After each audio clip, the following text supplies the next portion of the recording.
Everyone listening to the Sermon on the Mount knew that giving, praying, and fasting were expressions of obedience.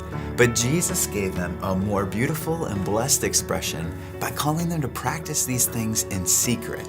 Now, it's tricky when we hear Jesus say to do these things in secret because so many of us have heard over time that we have to live out our faith in front of everyone. We have to live in such a way that people get curious about what it means to be a Christ follower.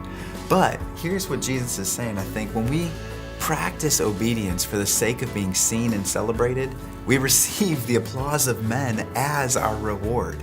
I mean, I have seen it before, and we've even done it in our churches. At times we applaud generosity, and we look at people and we go, wow, I can't believe how sacrificially they're giving. Or we listen to people in prayer and we just think, gosh, they're such a good prayer, or we see people that are, kind of down and somber, and we're like, oh yeah, they're on like an extended fast, and we celebrate these things as though these people are uber spiritual, and at times I think that there's a humility in people that we recognize that does have a beauty in and of itself, but sometimes if we're being honest, we do those things. We give, we pray, and we fast with the hopes that people will see us, that they'll kind of applaud us for that.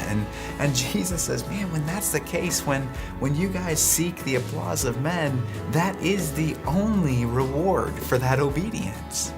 But when we practice these things in secret, when we recognize that there's an applause beyond that of men, an applause that is happening in the heavenly realm, when we perform these deeds for the one who sees the things that are done in secret, we begin to enter into what I think are more covert disciplines. And I heard one of our pastors, he referred to these as kind of like, almost like James Bond or Jason Bourne type of disciplines. They're the kinds of things that are done in the company of people, but the true meaning or the true purpose or the true heart of them isn't quite known. When you see Jason Bourne or James Bond, they always kind of have this aura of confidence about them. There's a presence to them in the company of other people, but nobody ever really knows the mission that they're on. They're covert in their activity. And I think these disciplines, what Jesus is telling us, isn't to do them out of the sight of everybody or to do them where nobody is going to know, but to be doing them in a way in which everyone sees, yet only one audience truly knows what's going on. I mean, giving, praying, and fasting, they're expected expressions of faith. Jesus says, when you give, when you pray, when you fast.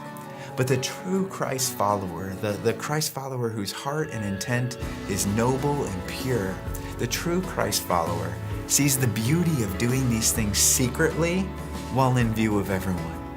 Covert rather than overt obedience is where the true reward is found.